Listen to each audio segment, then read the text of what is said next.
El mundo está ante una emergencia sin precedentes por el cambio climático, la pérdida de biodiversidad y la contaminación de los recursos naturales como consecuencia de los estilos de vida de las sociedades actuales y de las formas en que producimos y usamos la energía para satisfacer diversas necesidades.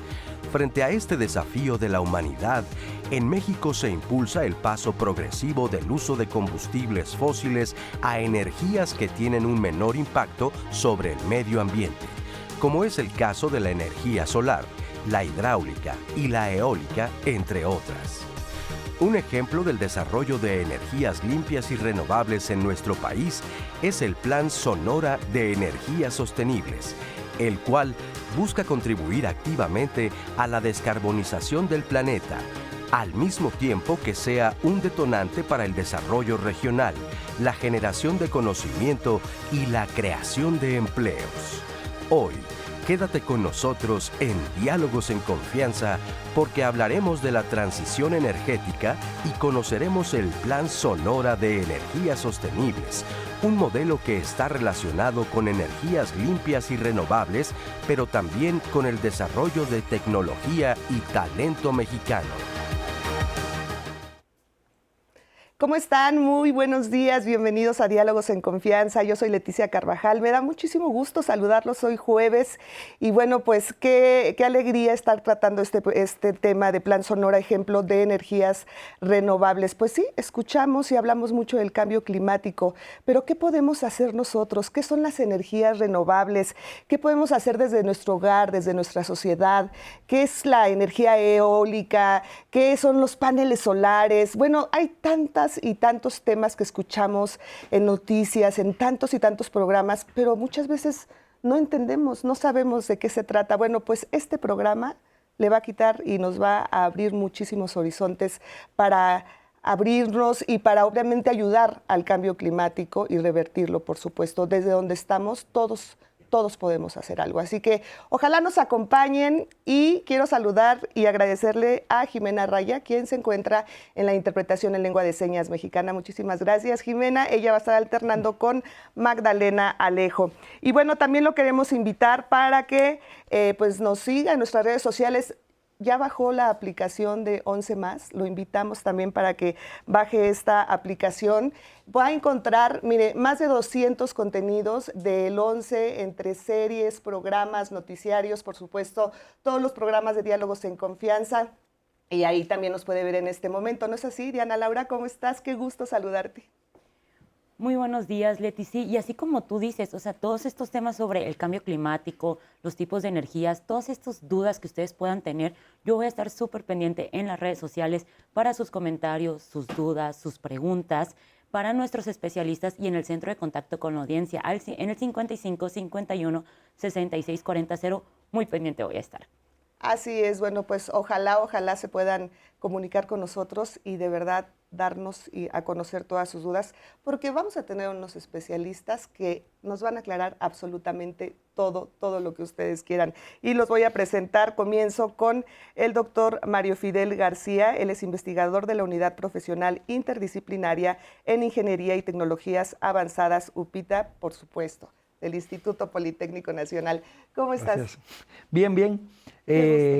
Pues acá un gusto que nos hayan invitado y... No, un gusto que hayan aceptado y que por supuesto sean parte de Diálogos en Confianza. Muchísimas gracias.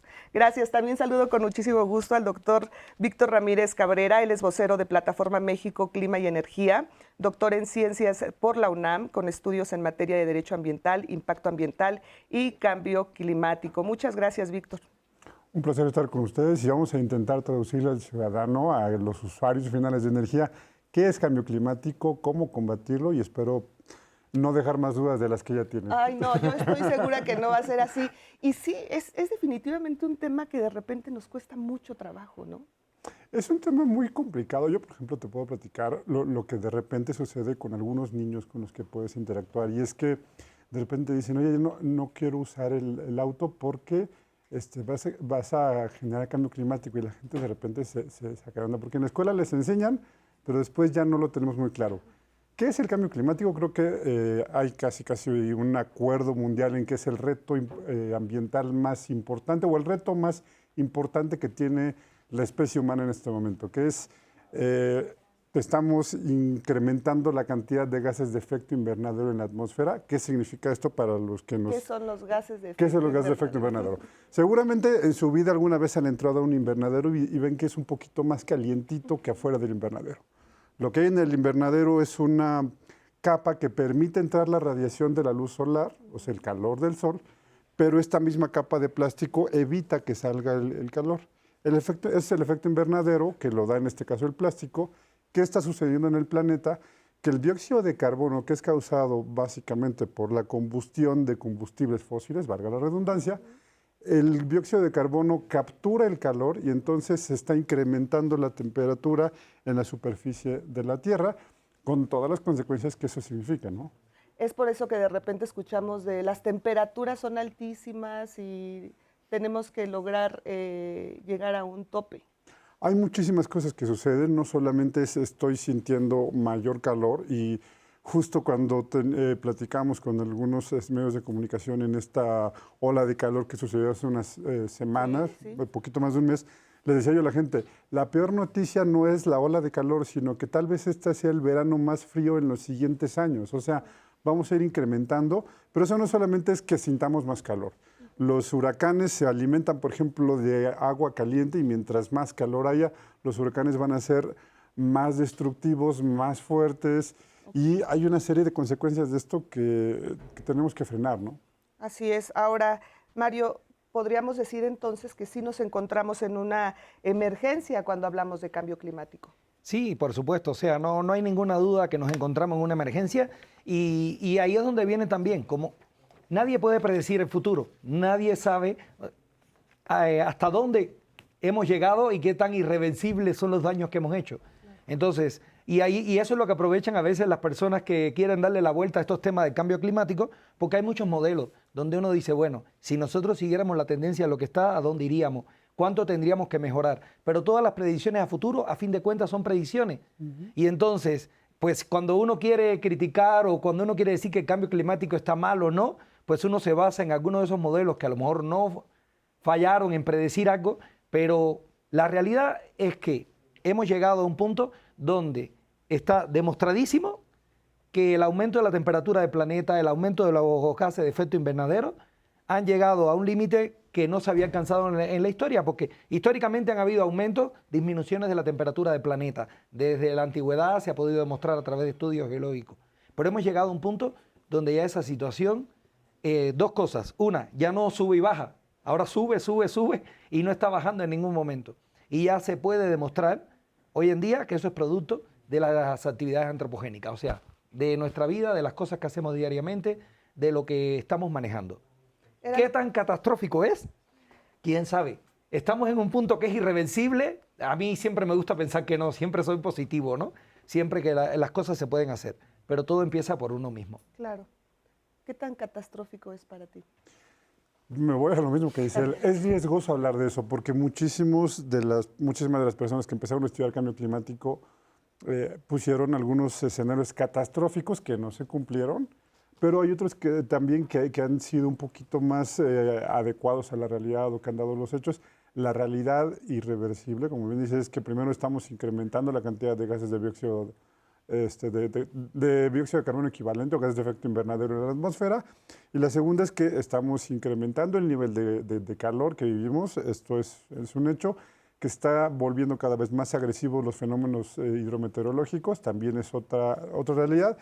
Y la otra es que hay otras cosas que se están viendo alrededor. Por ejemplo, sequías cada vez más fuertes también. Estamos viendo muchísimos fenómenos que tenemos que frenar y que hay alguna parte que tal vez los propios ciclos de la Tierra no permitan que frenemos, pero hay una parte que los humanos hemos metido que es total. Todo el petróleo que teníamos en el subsuelo ahorita lo estamos disolviendo poco a poco en la atmósfera y eso es lo que está generando el cambio climático. Claro. Ahora, es muy común también, y esto que dicen es muy importante, porque escuchamos muchas veces o lo decimos, ay, ¿yo qué puedo hacer?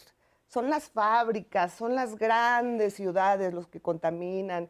Yo por hacer esto no pasa nada, por quemar una llanta, son detalles que a veces pensamos y esto que ustedes mencionan, nosotros somos los principales. Sí. ¿Qué le dirías a todas estas personas que piensan así? No, mira, todo pasa por uno y a veces no nos damos cuenta, pero cada decisión pequeña que nosotros hagamos es un paso. Estamos trabajando, por ejemplo, en temas ahora como el agua, que es uno de los aspectos críticos, y decimos, pues el agua de lluvia, con que cuando está lloviendo, cada persona saque una cubeta y la ponga afuera, la llene y con eso descargue la taza del baño, porque tampoco el agua de lluvia es pura para tomársela, Claro. pero con que esto se haga, nosotros le daríamos un golpe de impacto violentísimo al tema de la ciudad. Todo empieza por cada uno. Si cuando nosotros agarramos un vaso desechable, salgo por las noches a ver si me compro mi atole al frente y en vez de tirarlo en la basura, lo lavo y cuando al otro día me voy a comprar mi atole, llevo mi mismo vaso. Exactamente. Eso es un golpe, un vaso, una cosa que reciclemos, una luz que apaguemos. Cerrar la llave del agua. O sea, todo empieza por nosotros, porque somos muchos millones de personas. Y con una gotita de arena que cada uno haga, con esa conciencia que nosotros digamos que hay una realidad, y ahí esa es la parte que nadie dice, porque hablamos del cambio climático por el transporte, por el consumo de energía.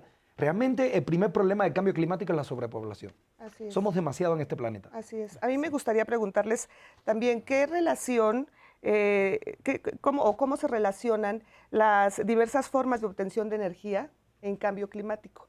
Pero antes de eso, quisiera presentarles esta cápsula, que es una entrevista que nos dio Arnold Ricalde. Él es ambientalista y director de Orgánica, y justo de lo que estamos hablando, nos habla sobre qué son las energías renovables y por qué son importantes, obviamente, en la lucha contra el cambio climático. Vamos a ver. Bueno, las energías renovables son aquellas energías que evitan utilizar combustibles fósiles. Los combustibles fósiles son parte de la causa del calentamiento global y por eso tenemos que encontrar otras formas de generar energía que eviten esta emisión de gases de efecto invernadero. Y bueno, existen muchas alternativas que evitan dañar al planeta y evitan calentarlo, ¿no? Por otro lado, la energía solar pues reduce las emisiones de gas de efecto invernadero. Todavía tenemos que idear formas, ¿no? De reciclar los paneles solares que se generan, las baterías, especialmente las de litio. Ahí tenemos un reto, y aunque se generan menos emisiones o nulas emisiones de gas de efecto invernadero, te repito, existe un problema, ¿no? Hay un gasto energético para armar los paneles solares, para conseguir el litio, etcétera, pero es una alternativa, tanto la energía eólica como la energía solar. Pues todas las energías generan un impacto al ambiente, todas las grandes formas de generar energía generan un impacto al medio ambiente, aunque se reducen las emisiones de gases de efecto invernadero. Por eso es que debemos de idear formas para generar energía nosotros mismos. Pues la energía más limpia es la que se ahorra, ¿no? Podremos empezar desde ahí, cómo podemos ahorrar energía y posteriormente cómo podemos buscar formas para la autogeneración de energía. Esto traería un mucho menor impacto ambiental. Gran parte de la energía en México está subsidiada. Se calcula que el 80% de nuestra energía está subsidiada. Si la gente realmente pagara el valor real de energía, quizás consumiera menos.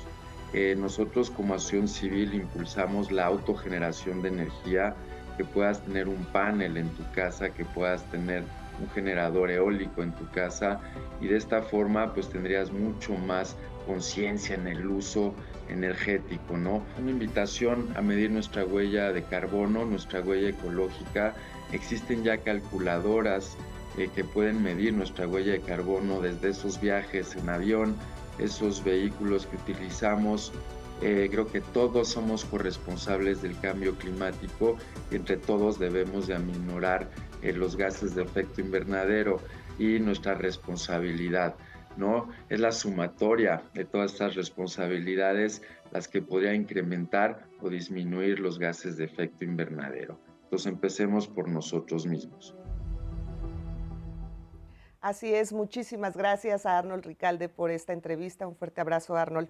Y bueno, quiero preguntarte, Víctor, ¿cómo se relacionan las diversas formas de generación de energía con el cambio climático?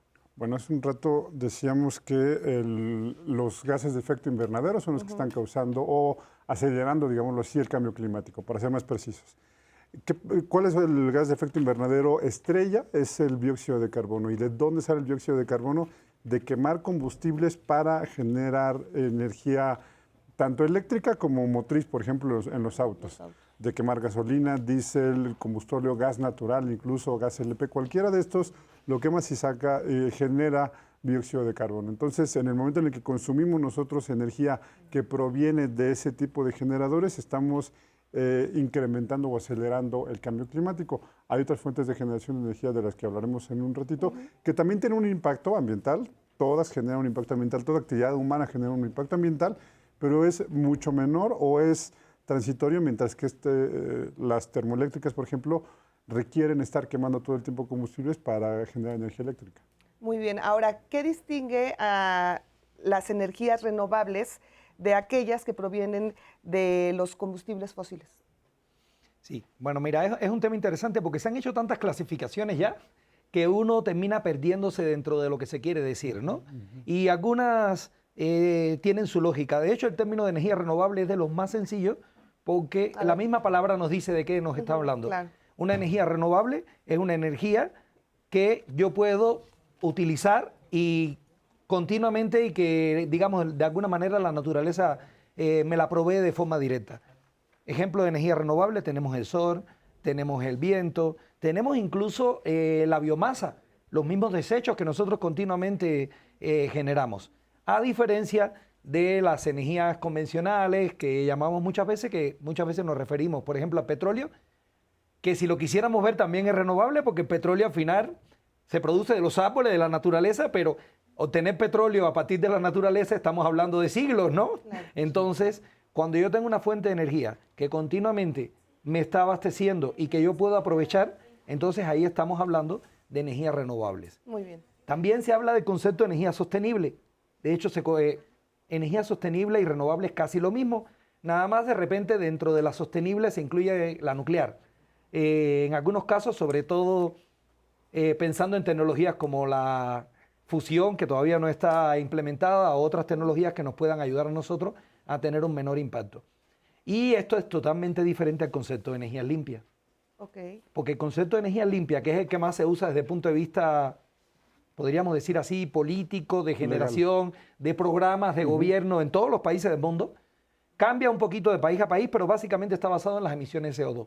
Entonces ya no es que usemos energía renovable, sino que usemos energía que contamina menos que las que habitualmente habíamos hecho. Y el concepto de menos, pues lo ponemos nosotros. Decimos a partir de cuándo yo considero que una energía es limpia o no es limpia. Entonces, por ejemplo, plantas que sí son muy contaminantes como las tecnologías del carbón o el combustóleo, sí no entran definitivamente dentro de las tecnologías limpias, pero lo que contamine, digamos, o emita la mitad de eso, de lo que contaminan esas plantas, ya podemos entrarlo dentro de tecnologías limpias. Y ahí, por ejemplo, las plantas de ciclo combinado que usan la quema de gas natural, que no es renovable, porque es la misma tecnología de petróleo de alguna manera, pero que sí logra tener emisiones de CO2 menos de la mitad de lo que tienen las plantas convencionales de carbón o termoeléctricas convencionales, entonces ya sí entran dentro de las energías limpias. Entonces, energía limpia no es renovable. O sea, renovable y sostenible sí podemos equipararlo, pero limpia y renovable o limpia y sostenible sí son conceptos que no son iguales. Me gustaría solamente hacer la acotación muy rápido de que en México la ley es muy clara, la ley de transición energética, y los ciclos combinados no pueden ser considerados energía limpia. Hay algunos países que toman, por ejemplo, la cogeneración eficiente, que es utilizo calor para hacer otra parte de un proceso industrial y ese calor lo aprovecho para generar energía eléctrica.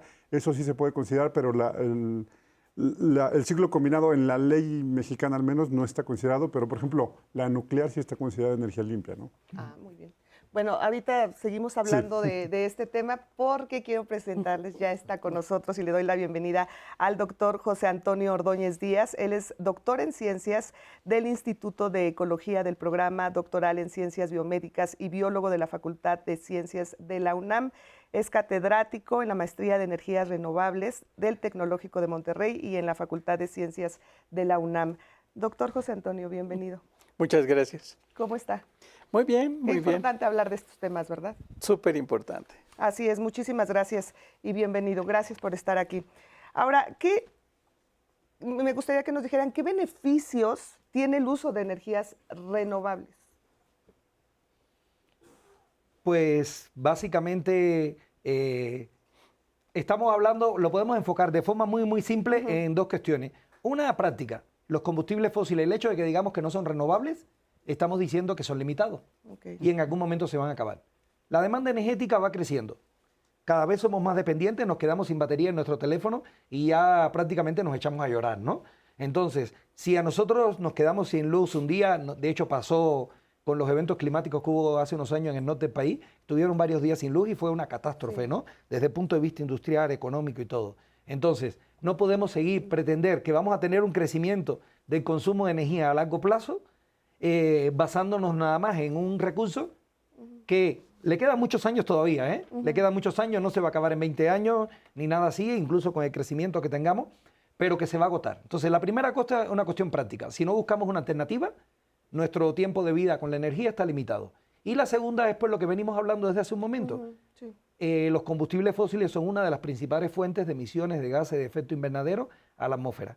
El carbono, que es la base de todos los combustibles fósiles, que está almacenado en esas cadenas de carbono que forman el petróleo, que forman los distintos combustibles, etcétera, etcétera, está ahí en forma líquida, almacenado afuera de la Tierra y ahora lo rompemos, lo oxidamos y lo enviamos en forma de CO2 a la atmósfera.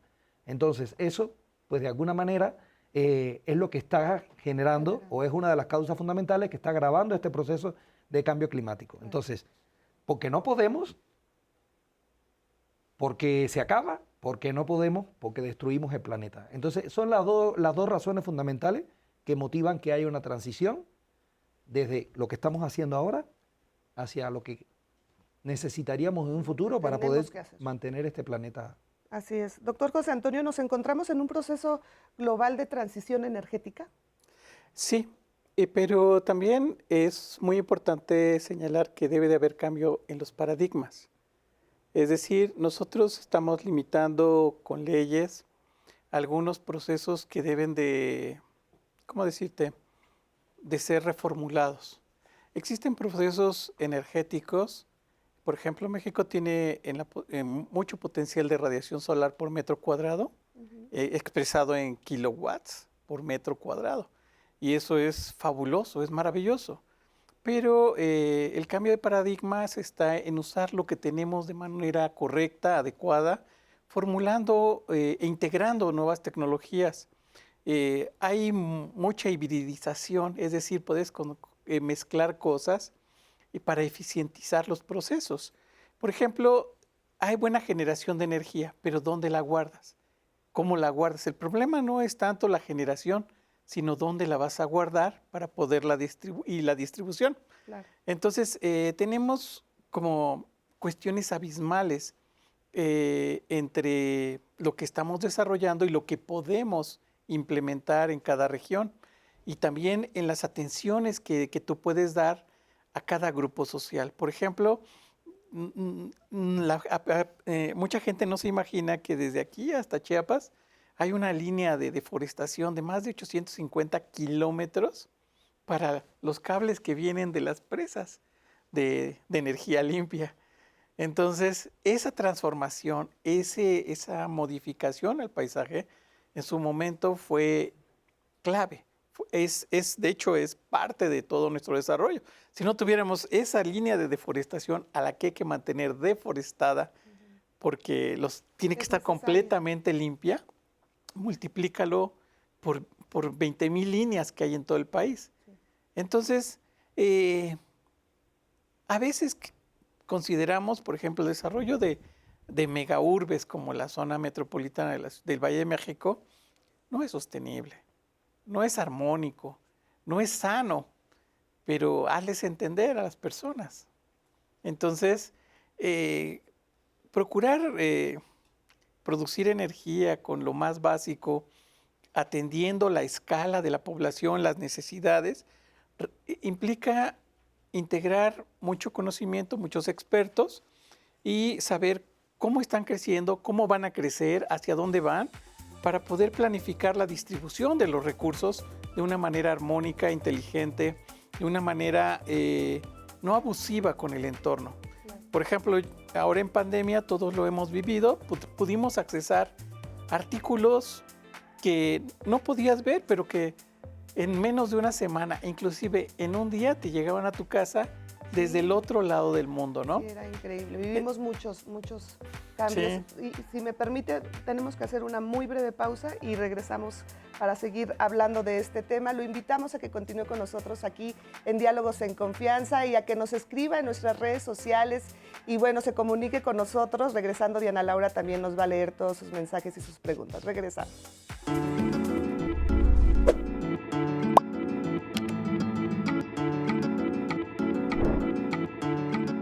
Durante décadas, los combustibles fósiles como el carbón, el petróleo o el gas han sido las principales fuentes de producción de electricidad, pero su utilización produce grandes cantidades de gases de efecto invernadero que provocan el cambio climático. Organización de las Naciones Unidas. Muchas gracias por seguir con nosotros aquí en Diálogos de Sociedad, en Jueves de Sociedad, en Diálogos en Confianza. Los quiero invitar a que nos sigan comentando en nuestras redes sociales. Estamos en Facebook, estamos en YouTube, estamos en Twitter y que nos marquen al centro de contacto con la audiencia al 55 51 66 40 00. Voy a dar lectura a unos comentarios que ya tengo aquí de nuestro público. Nos dice Roxana Rodríguez Melchor. Lindo día, interesante tema. Yo creo que al final la vida del planeta es cíclico. Distintos cataclismos climáticos, así que no hay que escandalizar, es natural que la Tierra tenga estos cambios. Eusebio Suárez nos dice, si ya se sabe que el uso de combustibles fósiles está creando un problema ecológico grave, entonces ¿por qué no se dejan de usar? Ahora con el uso de las inteligencias artificiales se va a poner peor, porque estas tecnologías para funcionar requieren enormes cantidades de agua y energía. El enfoque que se da al problema es privilegiar la economía sobre la ecología. Irma Murgia Olague, ella nos comenta, las personas están terminando con los árboles para sustituirlas por edificios, por ejemplo, en Tijuana. Y desafortunadamente le están dando mayor importancia a la cuestión económica. Sonia Silva nos dice, ella dice que una gran solución es la concientización para no tener muchos hijos. José Solís, él nos comenta en YouTube, él nos dice, nos dan la responsabilidad a uno que cerremos llaves, apaguemos la luz, reciclemos, etcétera. Y las empresas gastan millones de litros de agua, de luz y demás cosas que contaminan y no les hacen y ni les dicen nada. Edith Rome, ella nos pregunta que si cómo podemos hacer instalaciones en casa de energía solar. Y Michelle Santiago Romero, ella nos dice, muchos saludos. Yo en su casa soy extremadamente ecologista. Tengo paneles solares, calentador solar de agua, tengo un depósito para reciclar de basura vecinal, composteamos los residuos orgánicos y tengo un jardín en mi techo, nutrido con esas compostas. También reusamos el agua de los baños para limpieza, baños y así colaboramos diariamente. Solo usamos fines de semana el coche y nuestro colegio está a la vuelta de casa y andamos en bici. Excelente tema. Saludos desde Puebla. Saludos hasta Puebla, Michelle. La verdad es que esos pequeños detalles sí ayudan, como han dicho nuestros especialistas. Imagínate si todos hiciéramos eso. Si todos hiciéramos eso, sí. Felicidades. Sí, felicidades. Y Betty Urtuzuastegui nos dice, a la fecha no tenemos plantas de reciclaje porque no hay una educación ambiental en todo México. Joel Berlín dice, no existen energías limpias en cuanto a su uso. Los procesos de aprovechamiento generan impactos a algunos de los elementos naturales. El cambio climático tiene demasiados factores o aristas por el número de habitantes. Bueno, esos son algunos de los comentarios, la verdad, que nos han dado sobre este tema de las energías limpias y cómo la gente pues trabaja. quiero mandar yo a una entrevista Ok. con Rigoberto García Ochoa, que es el investigador Colegio de la Frontera Norte, y él justo nos va a hablar sobre el Plan Sonora de Energías Renovables, que es nuestro tema de hoy, en qué consiste y cuáles son sus principales líneas de acción. El Plan Sonora o Plan Sonora de Energías Renovables es un plan de desarrollo que se está implementando precisamente en Sonora y que se compone de 3 ejes principales. El primero es la generación de energía renovable, específicamente lo que tiene que ver la generación de electricidad con tecnología fotovoltaica, ¿no? Hay un fuerte impulso, ¿por qué? Por el gran potencial que tenemos en Sonora de radiación solar, y en concreto son de 4 a 5 centrales que en conjunto sumarían 5,000 megawatts o 5 gigawatts para suministrar energía en Sonora a la red, al sistema interconectado nacional, y también para la exportación de energía hacia Estados Unidos. El eje número 2 tiene que ver con fortalecer la cadena global de valor del litio. Es decir, sabemos que en Sonora es donde se tiene el potencial, la probabilidad más segura de poder obtener litio. Y la idea es no solamente extraer el litio, sino también fortalecer la cadena global de valor, que me parece muy importante, es decir, generar también la industria, servicios, etcétera, en torno al litio. Y el tercer eje de este Plan Sonora tiene que ver con la industria automotriz, con sobre todo fortalecer todo lo que tiene que ver con la industria de los semiconductores, muy ligado a la industria automotriz. Sabemos que estamos en un entorno del cambio climático antropogénico en el cual, digamos, lo que parece ya ser un consenso a nivel global es que tenemos que ir transitando hacia estas energías. México está en una posición en la que yo considero que tiene un alto potencial de precisamente de generar energías renovables a partir de la energía solar. ¿Por qué? Por el gran potencial de radiación solar que tenemos en México, sobre todo en el norte de México, que tenemos de las radiaciones solares más importantes con más alto nivel en el mundo. De esta manera, la generación de electricidad con fuentes renovables, específicamente sobre todo con sol y con viento, se convierte en una estrategia que puede, por un lado, transitar precisamente hacia energías verdes o hacia energías renovables para reducir el impacto ambiental vinculado con el cambio climático, pero también en fortalecer la seguridad energética del país. Muchísimas gracias por esta entrevista. Y pues sí, estamos escuchando hablar acerca del Plan Sonora, que como bien lo escuchábamos, vincula 3 componentes básicos, que son la electricidad, el gas y el litio, si no me equivoco. Y la manufactura de autopartes. De autopartes. Sí. Ahora, ¿podemos ahondar en el tema? ¿Qué beneficios para México tiene este Plan Sonora? Porque sin lugar a duda, pues es un camino que el gobierno está iniciando para empezar con esa transición energética en nuestro país que privilegie las energías renovables por encima de las fósiles, ¿no es así?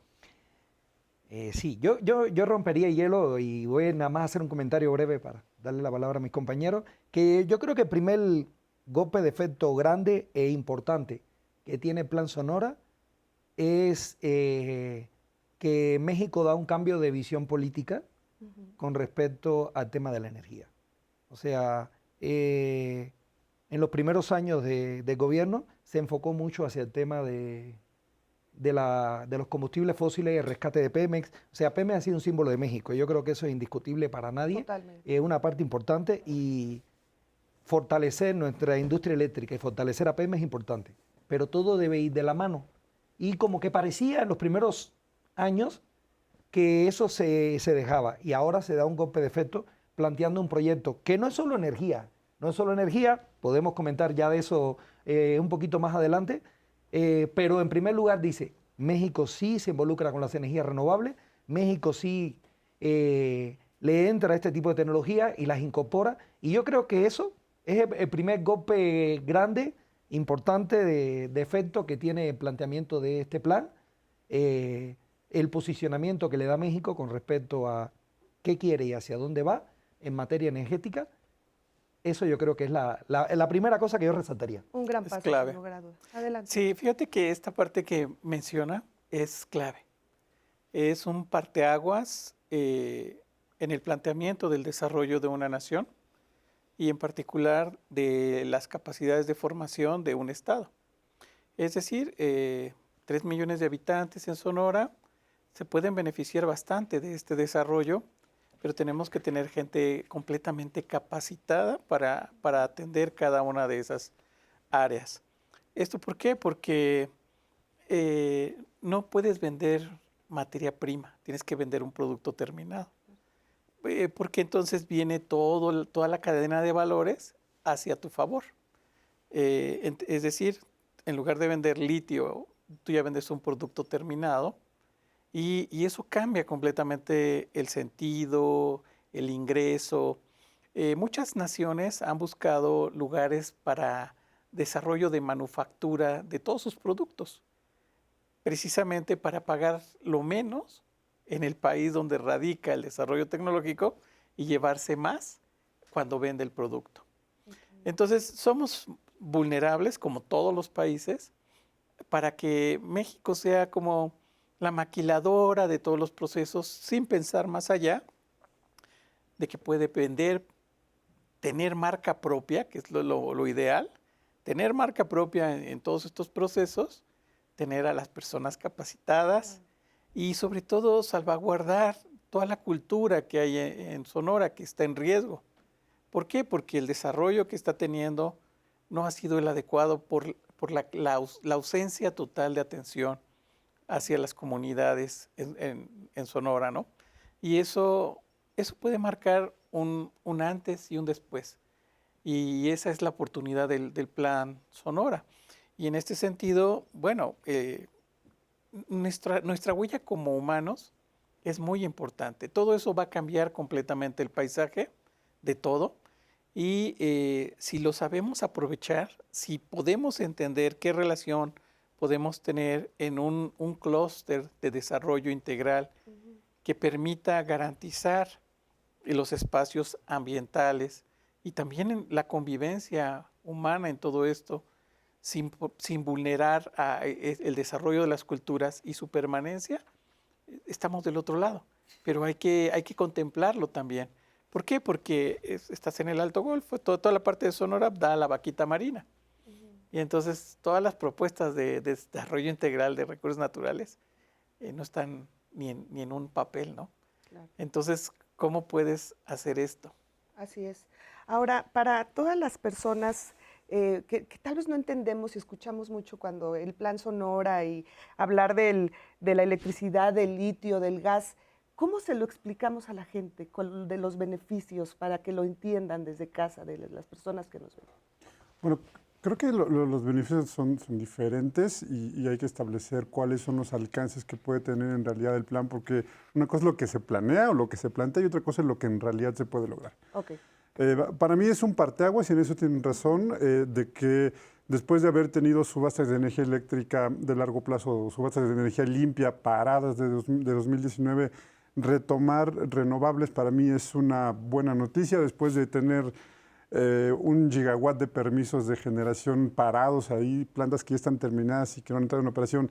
Decir voy a construir 5 gigas, suena bien, qué bueno que estamos ya dejando de pensar en hidrocarburos solamente y pensar en energías renovables. Sin embargo, el diablo está en los detalles y es la parte que hay que tener cuidado. Algo que la gente suele confundir, y es normal, no tenemos por qué saberlo todo, confundimos el hecho de tener mucho calor con tener potencial solar. Y eso es un error. ¿A qué me refiero? Los paneles solares tienen que recibir radiación, pero incluso los paneles solares bien instalados siempre están instalados de forma inclinada para que tengan un poco de viento y eso baje la temperatura del panel, los mantenga frescos y entonces puedan ser más útiles. ¿Por qué? Porque los paneles solares mientras más se calientan, menos eficientes son para generar energía eléctrica o para captar la energía eléctrica, entonces necesitas tenerlos frescos.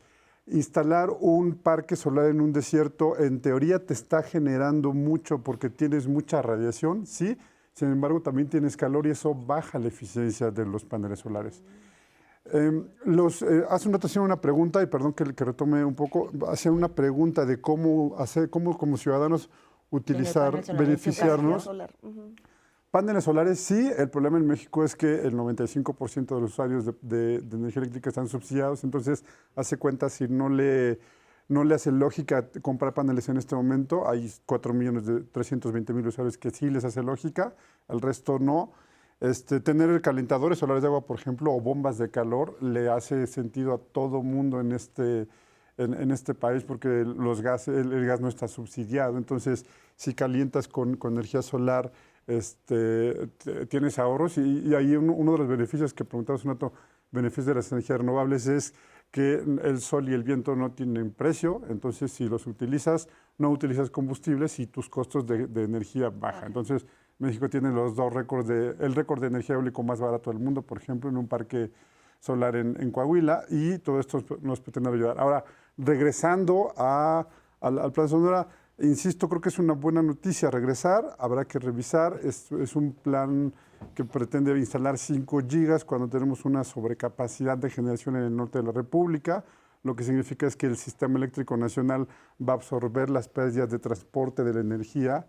Es una zona que es altamente generadora de energía eléctrica. Habrá que o incentivas el consumo o amplías la capacidad de la red de transmisión para traerle energía al sur del país, o exportas, como dicen, que eso tiene un poco más de sentido, exportar energía eléctrica hacia el norte del país. La otra parte, desarrollar capacidades, creo que a lo que le tiene que apostar México si quiere un futuro promisorio. Tenemos que apostarle a lo que conocemos como carreras STEM, matemáticas, física, ingeniería, para poder tener un desarrollo importante como país, aprovechando la transición energética y el nearshoring que ahora está tan de moda, ¿no? Claro, así es, eso es muy importante.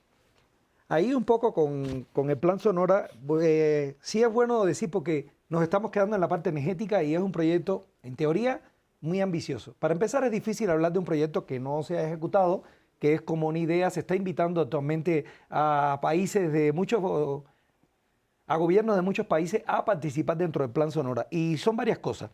Una es la parte energética, que la parte energética está marcada, en primer lugar, por lo que acabamos de escuchar, el tema de los 5 gigawatts, que son cosas a futuro. Actualmente creo que hay como 260 kilowatts instalados y se va a extender a 1 giga. 120 megas. 120 megas instalados y se va a extender a 1 giga, y eso es lo que hay ahora, ¿no? Porque además todo eso implica financiamiento y eso implica otras cuestiones. Entonces, ahora mismo estaríamos hablando en concreto de que tenemos 1 giga que se está instalando y la probabilidad de crecer.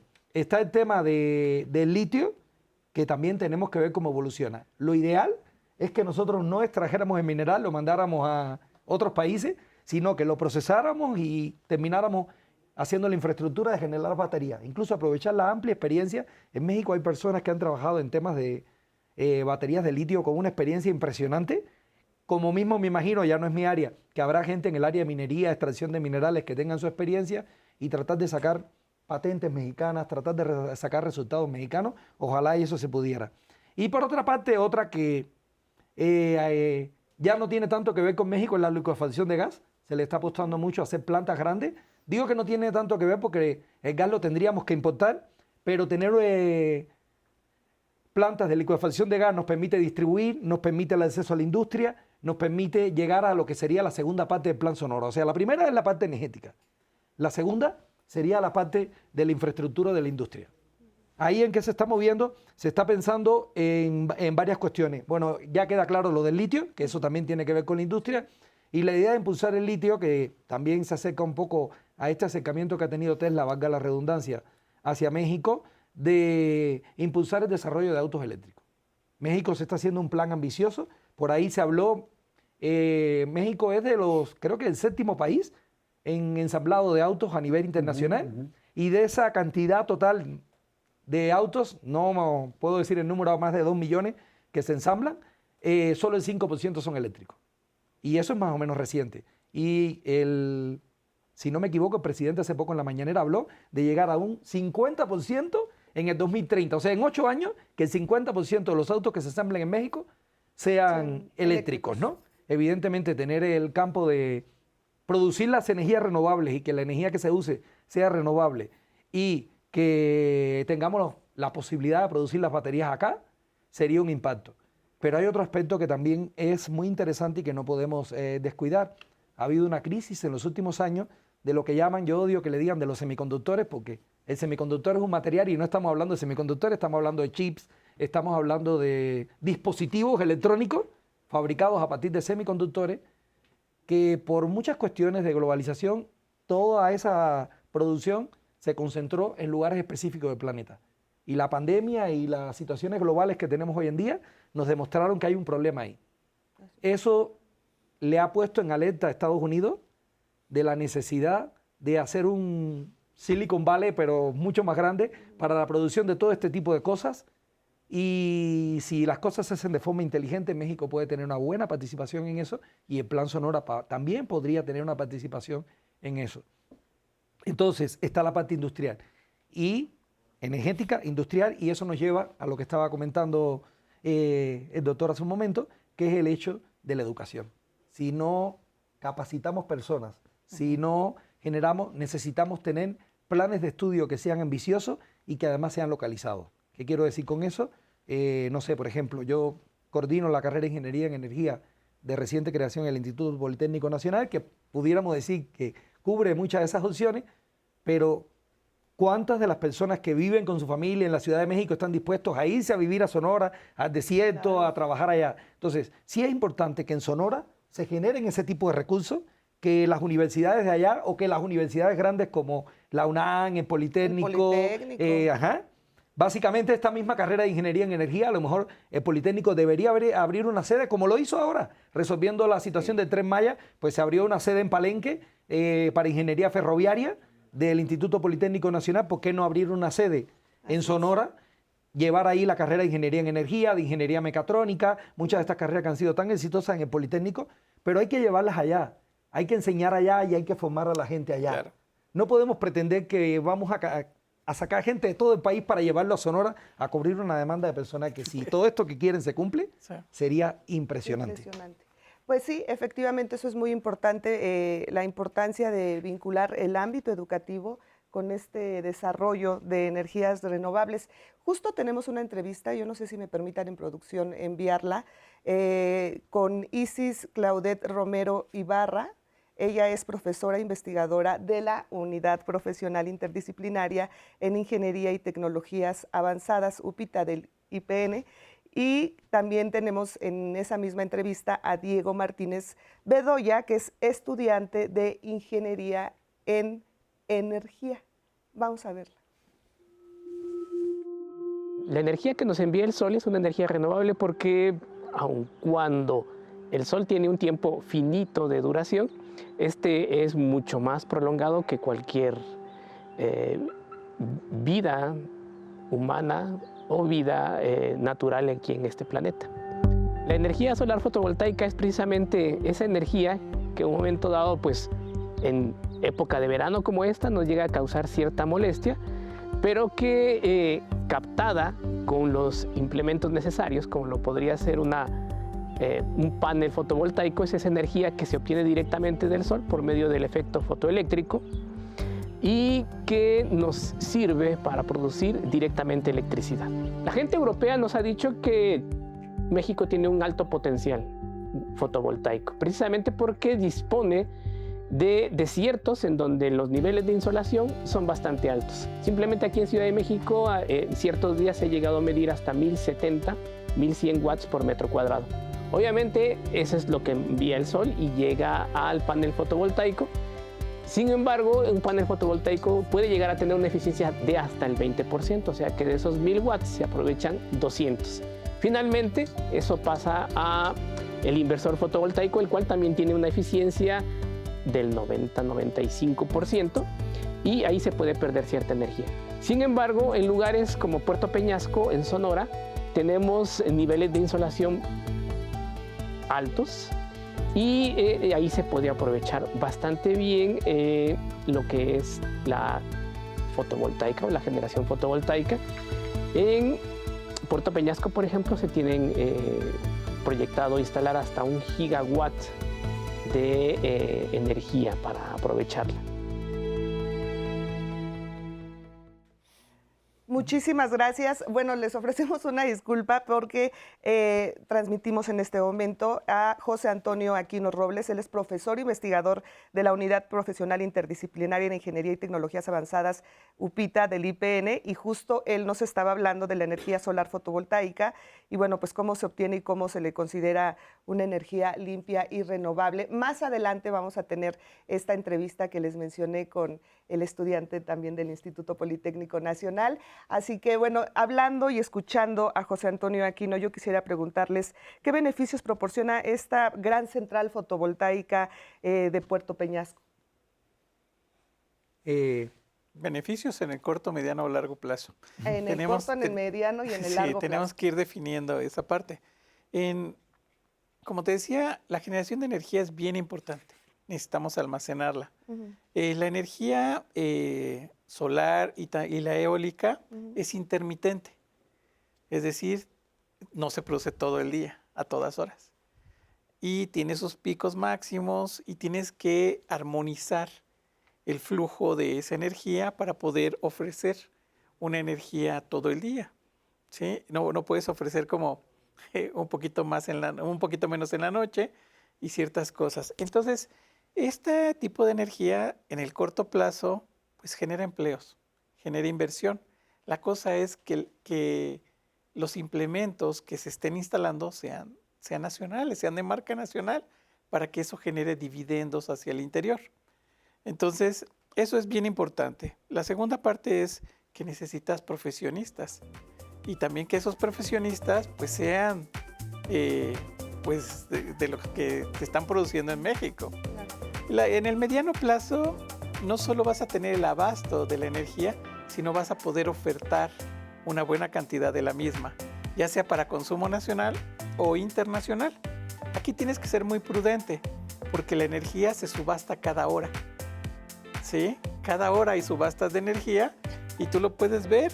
México es muy transparente ahora en eso y tiene en una página la subasta de energía y cuánto se está ofertando y todo esto, ¿no? Okay. Y la región de Baja California pues tiene una particular dinámica, claro, porque importa mucha energía. Así es. Entonces, esto podría abastecer en el mediano y largo plazo, toda esta parte. Muy bien. Vamos a hacer una pausa y regresamos.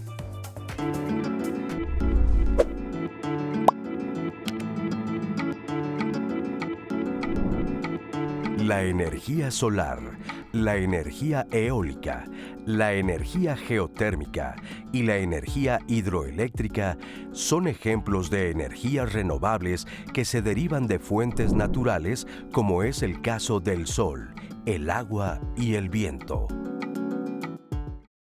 Muchísimas gracias por continuar con nosotros aquí en Diálogos en Confianza y gracias también a todas las personas que se ponen en contacto con nosotros. Ya Diana Laura sigue muy pendiente de todos sus comentarios, de sus preguntas y justo los comentarios que nos hacía hace un momento, nos hacía el favor Diana Laura de leerlos.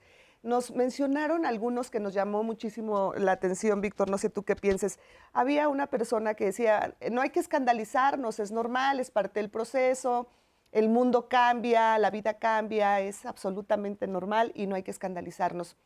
Y había otro comentario también que nos decía, bueno, nos piden a nosotros que cerremos las llaves, que apaguemos las luces, pero las grandes fábricas y las grandes empresas no lo hacen. ¿Qué opinas de esto, Víctor? Voy a ser muy rápido para los dos. Sí. El primero, hay una gráfica con la que siempre doy clases y cuando hablo de cambio climático y me dicen esto de que no hay que alarmarnos. La gráfica es muy clara y hay periodos en los que baja la temperatura y sube la temperatura, pero ves unas curvas preciosas por cientos de años. El cambio climático ha hecho que después de ir con estas curvas preciosas, de repente, ¡fum!, tienes una crecida en la temperatura impresionante en décadas, no en siglos. Y en décadas me refiero a no más de 3 décadas. ¿Esto qué quiere decir? Estamos incrementando la temperatura y al mismo tiempo, más bien, la temperatura como consecuencia del incremento de dióxido de carbono de una forma alarmante y rapidísima. No es que no nos alarmemos, la realidad es que sí hay que alarmarse y hay que tomar medidas y por eso el mundo lo está haciendo. Claro. El segundo era, decían que la industria... A ver, seamos claros, el 5% del agua, menos del 5% del agua en este país lo consume la industria.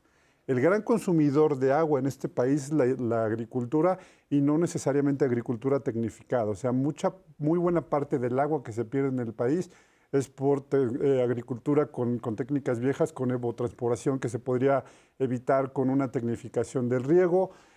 Mucha del agua se pierde en fugas también, por ejemplo. Creo que por ahí de la mitad del agua en las grandes urbes, 40%. Se pierde en fugas, y no solamente en casa, estoy hablando también de las redes que abastecen a los hogares. Entonces, sí hay que tomar conciencia nosotros y sí también debería de haber un programa de parte del Estado, porque es un asunto, termina siendo un asunto de seguridad nacional, tener agua, tener energía, de parte del Estado de modernizar, tecnificar el riego, disminuir las pérdidas y también, por ejemplo, tomar acciones de eficiencia energética para que, aunque sigamos generando la misma cantidad de energía, la podamos satisfacer. Un dato muy simple de algo que ya hizo el Estado mexicano. Sí. Un refrigerador de hace 40 años consume la misma cantidad de energía que un departamento completo en este momento.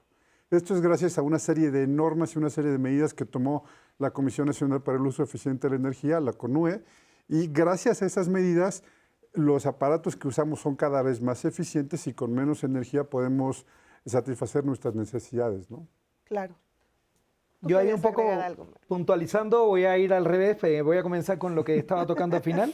También desde el punto de vista, o sea, hay cosas que uno puede hacer como gobierno y hay cosas que no, yo creo que hay cosas que sí se hacen. Lo que pagamos nosotros en nuestra casa por la electricidad no se parece para nada a lo que paga una empresa. O sea, las tarifas son increíblemente superiores y sí pagan. O sea, si ellos derrochan, sí pagan y las empresas sí están muy enfocados en el tema de eficiencia energética. Lo que ocurre con el agua es lo mismo y también lo que sí también entiendo que se ha implementado es que las empresas que hagan cuestiones que tengan que ver, ya sea con energía renovable o ya sea incluso con captura de agua de lluvia y reutilización, se le dan ciertos estímulos, ciertas cosas para tratar de favorecer este tipo de tecnologías, ¿no? Entonces, ¿se puede hacer más? Sí, siempre se puede hacer más, siempre.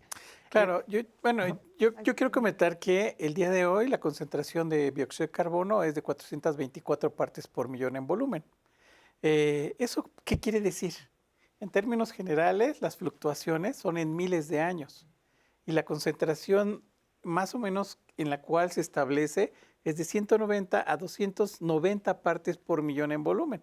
Si nosotros tenemos 424 partes por millón en volumen, a lo largo de miles de años, o sea, y que en cada vez que hay este tipo de procesos, nosotros vemos glaciaciones como una respuesta, nosotros ya duplicamos esa concentración. O sea, es mentira que no está subiendo la temperatura. La temperatura ya subió. Los golpes de calor son porque el gas este gas CO2 que no huele, que no sabe, que no se ve, y que además está en 424 partes por millón en volumen, nos atrofia el cerebro.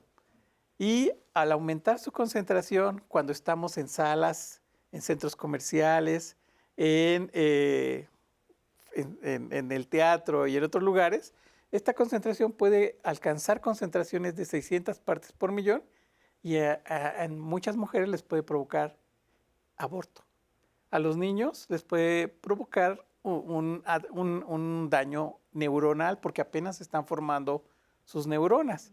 Y a las personas como yo, robustas, gorditos, pues un paro cardíaco porque empieza a cambiar la acidez de la sangre y otros elementos. Entonces, no nos alarmemos, no se preocupen. Entonces, no nos escandalicemos. Dejen que empiecen a caer muertas las personas por estas altas concentraciones de este gas que no vemos, no olemos, y no sabemos que cada vez que prendemos la estufa, que cada vez que prendemos el auto, que cada vez que prendemos la luz, estamos emitiendo dióxido de carbono. Pues ahí está un buen punto para reflexionar. Sí, y por ejemplo, México necesita reforestar todas las áreas que ha perdido, porque la vegetación no solo es vegetación, es un ciclo de oxígeno, de agua y de todos los elementos en los cuales nosotros somos una expresión de lo mismo, de la vida. Muy bien. Yo ahí quiero señalar algo, es que estamos, y eso uno lo ve mucho desde el punto de vista como docente, estamos en una época, decimos que estamos en la época de la información, pero en realidad estamos en la época de la desinformación. cualquiera puede hacer un video y de repente nos encontramos cosas como muy exóticas, como que la Tierra es plana y por ahí tenemos los terraplanistas que dicen que la Tierra es plana y tienen demostraciones y evidencia y además de lo más curioso, te pones a verlo, nunca lo he visto muy a detalle, pero te pones a verlo y hasta te convencen que la Tierra es plana, ¿no? Entonces, con respecto al cambio climático, hay de todo, o sea, hay personas que lo atacan, hay personas que lo ponen. ¿Y cuál es la solución? Si hay tanta información y yo no sé dónde está la información cierta. Yo le digo a mis alumnos, no me citen nada que no sea de fuentes que lleven un arbitraje. Claro, O sea, claro. cualquier persona que se para a hablar en video en YouTube, o sea, busquen revistas científicas, donde cualquier artículo que se publique, igual se publican cosas mal, de cuando en cuando, pero los artículos que se publican son referenciados por 2 personas que no tienen que ver con eso, donde hay un comité arbitral, donde hay un grupo de cosas, a veces hasta los libros publican informaciones que son falsas. Y cuando uno se va a ese tipo de medios, uno se da cuenta que hay un consenso 100% en la comunidad científica de que el cambio climático está, de que el cambio climático es un problema, y ya, porque uno dice, no es que yo veo, me pongo a buscar en internet y hay quien dice que sí, hay quien dice que no. No, lo está diciendo gente que no sabe y con cierto interés o no, porque ya se ha visto a veces que hay intereses comerciales. Se demostró que en su momento ciertas compañías le pagaron a universidades importantes para que demostraran que la grasa era mala, pero que no tocaran el tema del azúcar, porque tenían que sacar sus productos ricos en azúcar y no tocar temas así de ese tipo. Y eso ya se ha visto también. Buscar fuentes fidelignas. Cuando uno busca fuentes fidelignas, uno se da cuenta que no hay margen a duda. O sea, no es que hay un debate, no hay ningún debate. El único debate que puede haber con respecto a cambio climático es qué tan crudo es el tema. ¿Qué tan fuertes son las predicciones a futuro? Ahí sí vamos a debatir siempre porque nadie sabe el futuro, ¿no? Y no estamos convencidos. Y cuidado, efectivamente, con todas estas fake news que las hemos visto. Bueno, cuando estábamos en pandemia, el tema era terrible, ¿no? O sea, no se vacunen, es mentira todo esto del cubrebocas. Y en este momento también hay gente, como bien lo mencionas, que dice el cambio climático no existe, es un invento. Bueno, hay que informarnos, obviamente, con fuentes oficiales. Y es más grave cuando el presidente de un país como Estados Unidos se para y dice que no hay cambio climático. Y dice, no, se está calentando, pero se va a enfriar, ¿no? Porque son personas que tienen una representatividad, que son seguidas por mucha gente y pues que le creen. Ajá. O sea, y en el fondo yo estoy seguro que él sabe que lo que dice no es cierto, pero él defiende un interés político, defiende una cosa. Sí, porque sí es una persona inteligente, no creo que lo diga sin saber, ¿no? Pero entonces hay que tener mucho cuidado con eso. Yo sí consulten fuentes fidelignas, busquen información, acérquense a la gente que sabe, porque sí es un problema el cambio climático, no es un juego. Efectivamente. Diana. Sí, tenemos mucha participación del público todavía. Nos dice una persona anónima, las energías renovables son las energías más limpias y eficientes. Sin embargo, hay que tener más conciencia en la cantidad de energía que se consume. El ciclo combinado es una maravilla para generar energía, pero tiene un alto costo de inversión y necesitan una cantidad considerable de combustible. Paulino González, él nos pregunta, ¿cómo funcionan los paneles solares? ¿Los paneles solares causan cáncer o alguna otra enfermedad? A ver, vamos a responder a esa pregunta. Ese es un gran mito y a mí me ha tocado verlo en una cantidad de parques impresionantes. A ver, los paneles solares tienen una serie de elementos que lo que hacen es transformar la radiación que vemos en forma básicamente de luz, llevarla y transformarla en corriente eléctrica. Generan cáncer, convivir con ellos. Yo hasta ahorita tengo contacto con miles de instaladores de paneles solares y en ninguno he sabido que haya algo así. En realidad los paneles solares están empaquetados, los materiales son como muchos otros materiales minerales tienen super riesgo, pero están totalmente empaquetados, los paneles incluso al vacío dentro de las obleas, o las obleas dentro del panel solar están ensamblados al vacío, no generan ningún tipo de cáncer, hay que tener sus cuidados con ellos, hay que mantenerlos limpios para que tengan la eficiencia que requiere. Hay que tener cuidado con instalarlos, eso sí es algo que siempre a donde voy digo, busquen profesionales para instalar paneles solares, no vayan con cualquiera porque no están poniendo un refrigerador en su casa ni un horno de microondas, están poniendo un generador de energía eléctrica que si no es colocado de forma adecuada puede poner en riesgo la salud o la integridad de las personas, pero también de sus hogares, ¿no? Estás poniendo un generador eléctrico en tu techo y con eso sí siempre soy repetitivo y incisivo. no instalen porque sí, busquen una empresa que tenga reconocimiento. Hay muchísimas empresas para tener un margen adecuado. Una empresa que te ofrece crédito, comúnmente es una empresa que tiene la calidad suficiente para garantizar que tus sistemas van a estar bien instalados, que van a dar el rendimiento necesario. Entonces, busquen una empresa adecuada para hacer instalación de paneles, pero no son un riesgo siempre y cuando estén bien instalados y cáncer, ahí sí, nada, en absoluto. ¿Y es muy caro? A ver, voy a explicar. Hace un rato decíamos la cifra de que el 95% de los usuarios de energía eléctrica en México están subsidiados. Hay alrededor de 40.320.000 usuarios, son números redondos, y solamente alrededor de 4.320.000 usuarios en México les hace lógica instalar paneles solares. ¿Por qué? Porque, por ejemplo, si yo pagara mi factura eléctrica al costo total, debería de costarme alrededor de 650 pesos bimestrales mi factura. Como recibo un subsidio del gobierno, solamente pago 200 y algo pesos. Ese resto hace que para mí no tenga lógica instalar paneles solares porque ahí sí vas a tener el costo de generación. Sin embargo, todos los que pagan una tarifa no subsidiada, como los domésticos de alto consumo, las tienditas, las empresas, a todos esos que sí pagan, la tarifa subsidiada está por ahí de 90 centavos el kilowatt hora. Las tarifas industriales, las tarifas no subsidiadas están arriba de los 2 pesos, incluso arriba de los 4 pesos los domésticos de alto consumo. A esos instalan el panel solar y si en lugar de pagar su factura dieran el abono para pagar paneles solares, los terminarían de pagar en máximo 4 años algunos. Hay algunos proyectos que se pueden ir hasta 7 años, pero en ese tiempo dejaste de pagar y los paneles te van a dar una vida media de 25 años por lo menos. Bueno, pues es un gran beneficio. Es un gran beneficio. El problema es que sí necesitas tener un poco de liquidez o acceder a un crédito que te permite ir pagándolos en el tiempo, ¿no? Bueno, muy bien, muchas gracias. Ay, perdóname.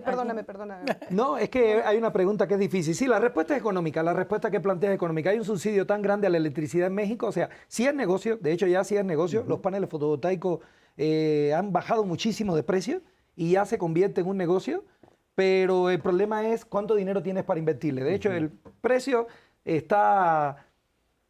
Con instalación depende de cómo esté, del orden de dólares watt más o menos, poquito más, poquito menos, depende de quién te lo instale.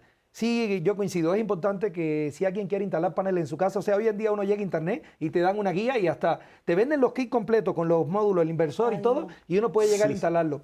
Pero sí hay que cubrir buenas prácticas, o sea, la más básica de todas, si un panel solar no está bien aterrado, se puede acumular carga ahí, eso genera un cortocircuito, un incendio, un montón de problemas en tu casa. Mucho cuidado. Entonces, hay cuestiones de buenas prácticas que lo ideal es que te lo instale alguien que esté certificado. O incluso pasar un curso de certificación, que por ahí también los hay. Voy a dar el dato, es estándar de competencias 586.01.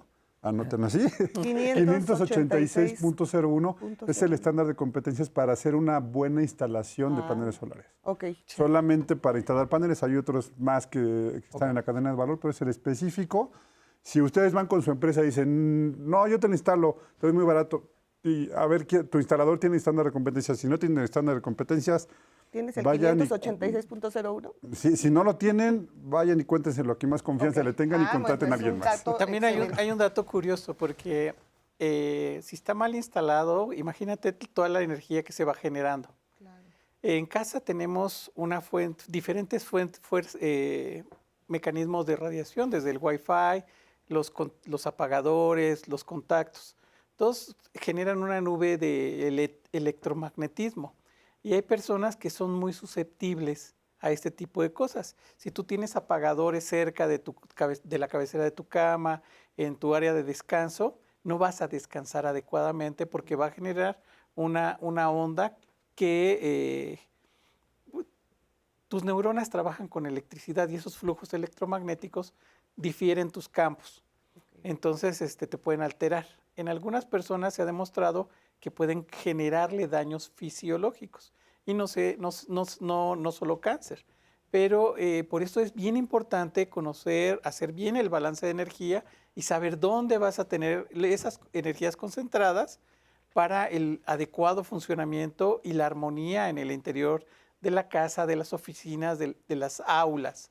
¿Por qué? Porque es muy importante no concentrar demasiada energía en áreas. Por ejemplo, se ha visto que bajo cierta emisión de energías de microondas, cuando pasa una parvada de aves, prácticamente les deshidrata las alas, ¿sí? Y entonces ahí se ve el efecto de estos mecanismos electromagnéticos y de diferencia de ondas.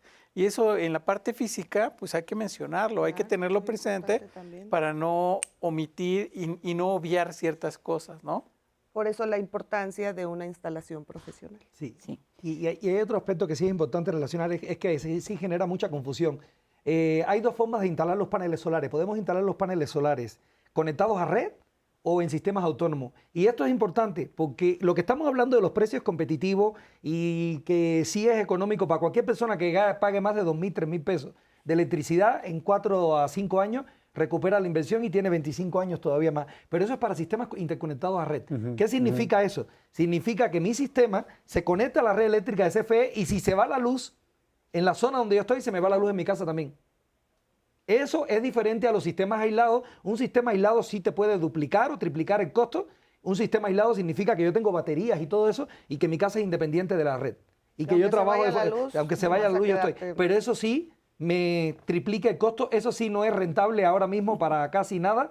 Se justifica sistemas que están en la montaña de telecomunicaciones o cuestiones así, comunidades aisladas donde hay determinadas situaciones, pero ya no es tan rentable, ¿no? Entonces sí, eso es importante porque genera confusión en la gente. Dice, yo monté paneles en mi casa, se fue la luz y se me apagaron todos los equipos. Pues sí, entonces, estás interconectado a red. ¿No? Pero es para bajar consumo, para recuperar dinero y también para que te sientas tranquilo con el medio ambiente. La pregunta de cómo funciona un panel solar es un poquito más difícil de decir en pocas palabras. Bueno, pero yo creo que ya lo más importante ya se habló y yo creo que la duda que tenía también la persona que nos escribió, yo creo que le quedó bastante claro. Yo creo que también. Continuamos con más. Sí, tengo un comentario que dice, justo, hay que regresar a lo más básico en lugar de hacer tanto experimento e investigar más acerca de las desventajas de las energías renovables. Por ejemplo, los paneles solares generan desperdicio. En el área que se utiliza para la instalación ya no se puede sembrar e inclusive he leído que pueden dañar la vista. Pero felicidades por toda la información que nos comparten. Ahorita vamos a hablar más sobre este comentario, pero quiero enviar a la segunda parte de la entrevista de Rigoberto García Ochoa y él nos va a decir cómo puede contribuir el Plan Sonora al desarrollo económico y social de este estado. Vamos a escucharlo. Sonora es uno de los estados que, digamos, históricamente ha tenido los índices más altos en cuestión de desarrollo económico, empleo, etcétera, pero también en las últimas 2 décadas creo que se había estado como rezagando en comparación con las otras entidades del norte. Lo que yo veo que el gobernador está intentando hacer, y que obviamente pues es su trabajo, es impulsar precisamente este plan como una estrategia de desarrollo que haga que Sonora tenga un desarrollo económico y social más equitativo y, digamos, también respetuoso del medio ambiente. Una parte muy, digamos, toral del tema del Plan Sonora es el comercio internacional de energía y la industria en general con Estados Unidos. Sabemos que el mundo se está moviendo, no sabemos todavía cómo va a quedar, pero todo parece indicar que por grandes bloques es como Estados Unidos, la geopolítica, digamos, global, así es como se está manejando. Por lo tanto, se habla ya del famoso nearshoring, que es, una relocalización industrial, precisamente que beneficiaría mucho a Sonora. Ahí la industria automotriz, la industria de los semiconductores sería clave, por lo tanto ahí se puede aprovechar. Lo mismo con la generación de electricidad. Parte de todo esta que tiene que ver con la generación fotovoltaica del Plan Sonora, tiene que ver también con exportar electricidad hacia Estados Unidos, electricidad generada con energías renovables. Un aspecto también muy importante es de que siempre se vincula o tendemos a vincular las energías renovables con el tema ambiental de cambio climático. Es verdad, hacia ahí deberíamos, digamos, o hacia ahí es la tendencia hacia donde estamos transitando. Sin embargo, para mí, desde mi perspectiva, la generación de electricidad, de energía con energía renovable puede fortalecer la seguridad energética de Sonora también. ¿Por qué? Porque dependemos en mucho del gas natural y es un gas natural que nosotros importamos. Casi la totalidad, prácticamente la totalidad del gas natural que se utilizan las centrales eléctricas es gas importado, es gas que no producimos en México. Por lo tanto, pensar en escalar en esta cadena de valor, en esta cadena global de valor, desarrollar más la industria, que se pueda ver más ciencia e innovación tecnológica, por ahí creo que podría ser el camino para que realmente Sonora se vea beneficiado con este plan. Muchas gracias a Rigoberto por esta entrevista y vamos a seguir con comentarios que les digo que la gente está muy activa en nuestras redes sociales porque Lúlica nos dice, falta mucha educación ambiental. Sería muy bueno que desde el kinder educar a los niños y relacionarlos con la naturaleza para que aprendan a respetar, valorar y cuidar la naturaleza, concientizar los efectos negativos de no hacerlo, ya que diariamente se ve el gran desperdicio de varias energías en la vida cotidiana, al igual que grandes empresas que no les interesan más que sus ganancias. Y Dolores Mesa, ella nos dice, muy buen día, excelente tema, ya que el cuidado del medio ambiente es responsabilidad de todos y todas. Lamentablemente considero que falta mucho para que en verdad tengamos las estrategias adecuadas para cuidarlo, así como no hay la difusión sobre todo lo que se puede hacer en beneficio de la comunidad. Creo que muchas personas estamos de acuerdo en que sí nos falta esta educación ambiental para poder estar conscientes sobre el cambio climático y como de que sí, en verdad, existe. Quiero invitarlos a que nos sigan participando, a que nos marquen al centro de contacto con la audiencia y que bajen la aplicación de 11+, porque ahí van a poder ver este programa, todos los programas de Diálogos en Confianza y toda la programación del 11. Recuerden que seguimos en Facebook, seguimos en YouTube, seguimos en Twitter y pues vamos a estar aquí pendientes y regresando vamos a seguir hablando de este tema, Plan Sonora, ejemplo de energías renovables.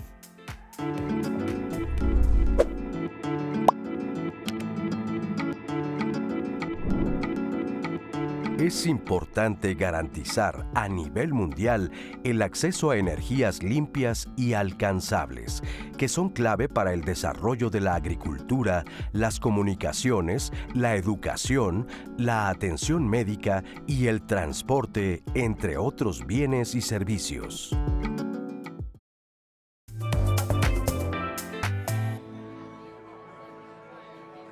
Hemos llegado a un punto donde está demostradísimo que el aumento de la temperatura del planeta, el aumento de los gases de efecto invernadero, han llegado a un límite que no se había alcanzado en la historia.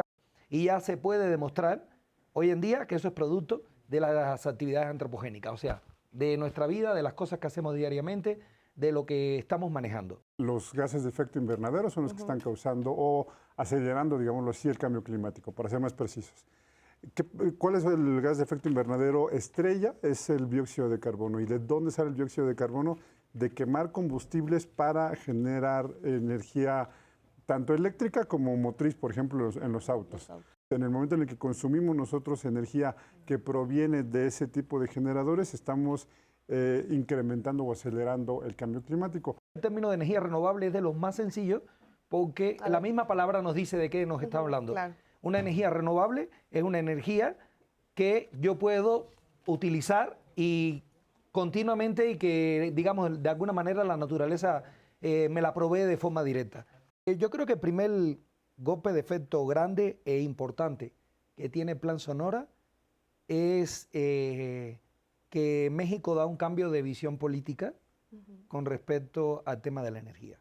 Y ahora se da un golpe de efecto planteando un proyecto que no es solo energía, pero en primer lugar dice, México sí se involucra con las energías renovables, México sí le entra a este tipo de tecnología y las incorpora. No puedes vender materia prima, tienes que vender un producto terminado, porque entonces viene toda la cadena de valores hacia tu favor. Es decir, en lugar de vender litio, tú ya vendes un producto terminado. Y eso cambia completamente el sentido, el ingreso. Y ahí uno de los beneficios que preguntabas, Nato, beneficios de las energías renovables es que el sol y el viento no tienen precio, entonces si los utilizas, no utilizas combustibles y tus costos de energía bajan. Entonces, regresando al Plan Sonora, insisto, creo que es una buena noticia regresar, habrá que revisar, es un plan que pretende instalar 5 gigas cuando tenemos una sobrecapacidad de generación en el norte de la República, lo que significa es que el sistema eléctrico nacional va a absorber las pérdidas de transporte de la energía.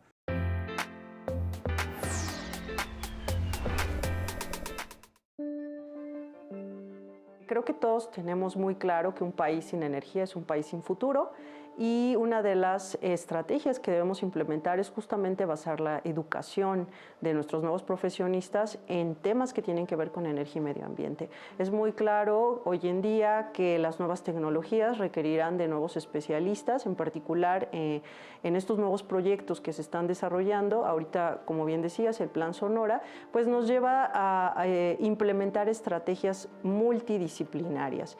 En ese sentido, descansa muy bien el hecho de la carrera de Ingeniería en Energía que se imparte en esta unidad, en UPITA, del Instituto Politécnico Nacional, en donde se preocupa justamente por el desarrollo en términos de innovación y tecnología, así como la implementación de una parte que descansa en energías convencionales y otra parte en energías renovables. Entonces, el perfil de un egresado de Ingeniería de Energía nos permite abordar los conceptos y los procesos que actualmente tenemos, así también desarrollarse en investigación y buscar estrategias que les permitan implementar nuevas incluso políticas, porque también tenemos dentro del perfil la parte de sustentabilidad energética y tenemos la parte que abarca la cuestión de auditorías energéticas, de procesos y aprovechamientos sustentables. Entonces, es una carrera muy completa que permite que el egresado pueda desarrollarse en los campos actuales o que incluso se pueda desarrollar en campos de investigación en un posgrado o en la misma investigación dentro de una empresa. Lo que podría decirle, pues que si su interés es de parte de la ingeniería, lo que viene siendo la sustentabilidad y lo que viene siendo el cuidado del medio ambiente, pues yo la recomendaría porque sería demasiado de su interés ver cómo entender cómo se obtiene la electricidad que llega a nuestras casas y qué procesos, qué es lo que requiere para que lleguen a la ciudad donde vivimos. Pues México tiene una gran diversidad geográfica, todo lo que viene siendo la parte de energía solar, todo lo que se encuentra en el norte, en el sur la energía hidráulica puede aprovecharse, los mares, en el Golfo, y todo lo que viene siendo la parte de biocombustibles. Pues México es un país que tiene gran potencial en las tierras muy fértiles para prosperar lo que es la biomasa, que es la materia prima para obtener los biocombustibles. Pues ahí lo tiene usted, lo prometido es deuda, y muchísimas gracias a Isis y a Diego, por supuesto, por esta entrevista. Doctor José Antonio, quisiera preguntarle, ¿qué tipo de especialista se requiere para el desarrollo de energías sostenibles? ¿Qué habilidades, qué conocimientos se deben tener? Mira, esto es multi y transdisciplinario, ¿sí? Para poder entender bien la parte de qué energía necesitamos físicos, necesitamos matemáticos, necesitamos economos, necesitamos biólogos, ecólogos y también sociólogos para poder, imagínate que te digan a ti, ¿tú cuánta energía necesitas para funcionar perfectamente? Este ejercicio no se lo han preguntado. Por eso, ¿cuánta energía necesita México producir para que todos funcionemos perfectamente? Ya sean en núcleos urbanos o en comunidades completamente aisladas. ¿Cuáles son los mecanismos diferenciales? Entonces, prácticamente necesitamos de una sinergia y una vinculación con todas las áreas del conocimiento, ¿sí? Esto ya no es nada más de un solo ingeniero, sino estamos químicos, por ejemplo, todo el tratamiento de litio. ¿Qué vas a hacer? ¿Cómo lo vas a hacer? Físico-químicos, matemáticos. Y por eso soy tan insistente en que nos hagamos esa pregunta. ¿Cómo nos visualizamos? ¿Cómo queremos crecer? ¿Y cómo vamos a articular y armonizar toda esta gama de capacidades? Ahora, ¿será necesario diseñar programas de estudios específicos? Bueno, sí hay que diseñarlos para que se logren integrar. como la maestría en energías renovables, que tienen perfiles diferentes. Y una de las actividades más importantes es el trabajo en equipo, multi y transdisciplinario, que permite tener este abanico de opciones bien identificadas, porque imagínate que te dice uno, oye, yo soy financiero. Ah, bueno, pues hazte todas las corridas, la tasa de retorno, la inversión y de dónde vas a sacar los fondos. Muy bien, ok. Ahora, Víctor, escuchamos mucho hablar de eficiencia energética. ¿Qué es eficiencia energética? La eficiencia es hacer lo mismo con menos recursos. Y eficiencia energética es exactamente eso. Hace un rato ponía el ejemplo de los refrigeradores, pero hay muchísimos más ejemplos de cómo tener medidas de eficiencia energética. El más común y el que todo el mundo ha usado en este país es cambiar las bombillas que usaban antes 100 watts para ahora usar focos LED que con 10, con 12 watts generan la misma luminosidad que el otro, pero además no generan calor cuando el otro sí generaba calor. Cada vez tenemos, gracias al desarrollo tecnológico, tecnologías más eficientes y hay que tomarlas. Y pues, hay algo interesante, por ejemplo, también los paneles solares han incrementado su eficiencia. Hace tiempo los paneles que comentabas eran de 150 watts, ahorita encuentras paneles de 600 watts con tamaños más o menos similares, un poquito más grandes tal vez, pero son bastante más eficientes. Y perdón, aquí quisiera retomar una de las preguntas de hace un rato, que decían que hablaban del reciclaje y de que no se puede sembrar árbol junto con paneles solares. Por favor, eso es una total mentira. El reciclaje de paneles solares sí es algo que se tiene que tomar en cuenta. Ya hay empresas que lo están haciendo alrededor del mundo. En México ya hay algunas que están tomando algunos paneles usados. Algo importante es que hay paneles que tienen 40 años instalados y siguen generando. No es que en 25 años dejen de generar energía eléctrica, bajan un poco su eficiencia, pero siguen generando y los puedes seguir utilizando. Y hay paneles que algunos amigos han cambiado después de 30 años instalados y siguen generando energía. Y el otro, cuando tú haces un parque solar, claro que puedes utilizar la tierra del parque solar en otra cosa. De hecho, hay algo que se llama ya agrovoltaics en inglés. Son parques agrovoltaicos en el que, por ejemplo, pones una vid o pones algún producto que no requiere tanta radiación y con los paneles limitas la radiación que reciben, mejoras la eficiencia con la que se crecen este tipo de plantas y por el otro lado bajas la temperatura del panel para que el panel sea todavía más eficiente para generar energía eléctrica. Entonces, pues es un ejemplo de cómo generar energía eléctrica más eficientemente. Así es. Bueno, pues vamos a hacer un breve paréntesis porque a mí me da muchísimo gusto presentar esta sección porque de verdad tiene unas recomendaciones increíbles. Ya se acerca el fin de semana y Andrés Castuera nos va a decir a dónde vamos a ir. Andrés, ¿cómo estás? Qué gusto saludarte. Hola, ¿qué tal, Leti? Laura, pues muy contento, estrenando escenografía bastante ad hoc a esta sección. Y justo hoy nos vamos a un clásico del teatro mexicano, no solo la obra, sino el autor. Vamos a ir a ver Resonancias, una obra escrita por Héctor Mendoza, alguien que, pues si algo ha resultado esta figura, un referente del teatro mexicano, pues es que es amado u odiado, pero no indiferente. Uno de los directores, de los autores más polémicos que ha tenido el teatro mexicano. Y hay que celebrar cuando los grandes autores de nuestro país están en cartelera, porque esto es algo que se está viendo un poquito cada vez más, pero debería, de verdad, estos son nuestros autores de cartelera que deberían estar todo el tiempo. Y esta obra, Resonancias, curiosamente es la última obra que escribe el maestro Héctor Mendoza. Y es una obra en la que mezcla cuestiones surrealistas, como un fantasma que se le aparece a un grupo de amigos porque dejaron algo pendiente. Y se llama Resonancias porque la teoría de este autor es justamente que las cosas que no se cierran del pasado, los asuntos que dejamos pendientes, van a seguir ahí en las ondas electromagnéticas, siguiéndonos, a veces como voces, a veces como fantasmas. Y no deja de ser una comedia, pero es una comedia de intriga, con este humor negro que caracterizaba al maestro Héctor Mendoza. Les voy a compartir estas imágenes de esta obra, Resonancias, ahí en la Sala Novo del Teatro La Capilla. Y de regreso les digo cómo, cuándo y por qué no se pueden perder esta obra de uno de los grandes plumas del teatro de nuestro país.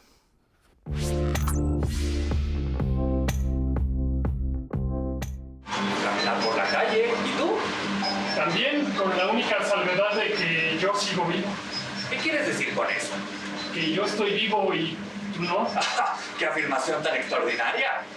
pues bueno, si a ustedes les interesa revalorar su amistad, el ver cómo han sido sus relaciones, porque muchas veces no lo reflexionamos y hasta que tenemos un espejo enfrente, que en este caso es el teatro, ahí es cuando nos podemos ver hacia adentro y espero que les sirva con esta obra. El arte en general y el teatro es poderosísimo, tiene milenios existiendo y seguramente va a poder llevar el mensaje.